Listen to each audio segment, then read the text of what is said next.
Chapter 10. Flowering and Culture and Commerce.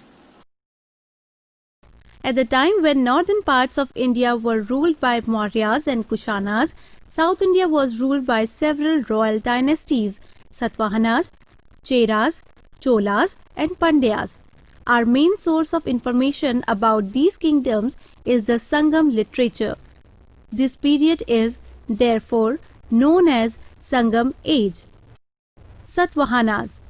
In the Deccan and central India, Mauryas were succeeded by Satavahanas, also called the Andhras. After a gap of about 100 years, they extended their power over Karnataka and Andhra. From about 200 before Christ, many foreign groups from Central Asia entered India. They were the Indo-Greek Shakas, Parthians, and Kushanas. Of them, the Kushana became the most important in the beginning of the 1st century after death of the Christ and established their authority over the northwest frontier of India. Cheras. The Chera covered portions of both Kerala and Tamil Nadu. They also traded with the Romans. These states were rich in terms of their natural resources and foreign trade. They grew spices, especially pepper, which was in great demand in the Western world. The elephants served as a good source of ivory, which was highly valued in the West. Pearls and precious stones were sent to the West.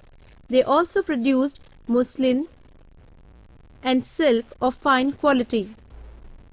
Trade was carried on with West Asia, Southeast Asia, China, and Rome.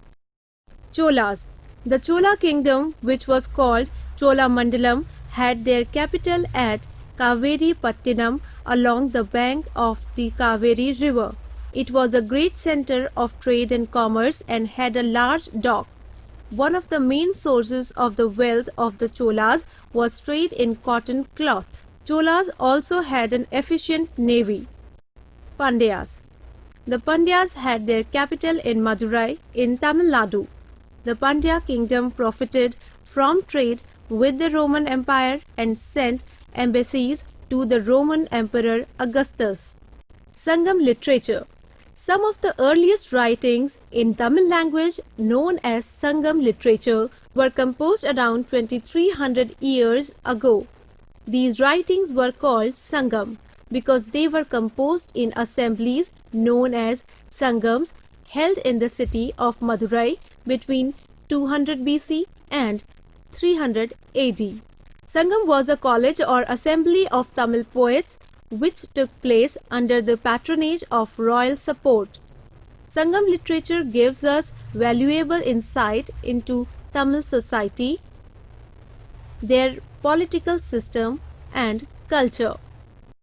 Impact of Central Asian contacts. Better use of horses in the warfare, new political systems, trade and commerce, Gandhara and Mathura school of art, learning and literature. Better use of horses in the warfare. The Shakas and the Kushanas were excellent horsemen. They had introduced the use of reins and saddles. They had also introduced turban, trousers, and heavy long coat necessary for horse riding. They also brought in cap, helmet, and boots which were used by the warriors. Thus, they introduced a more effective form of military uniform in India. New political systems. The Kushanas introduced a stable satrapy system of government. The empire was divided into many satrapies and each satrapy was placed under the rule of a satrap. Satraps were military governors, each with their independent army. Trade and commerce. The Kushana also controlled a part of the Silk Route. This route was made a source of great income for the Kushanas. They took toll tax from the traders and in return offered them protection from robbers. As a result, Roman gold started coming to India.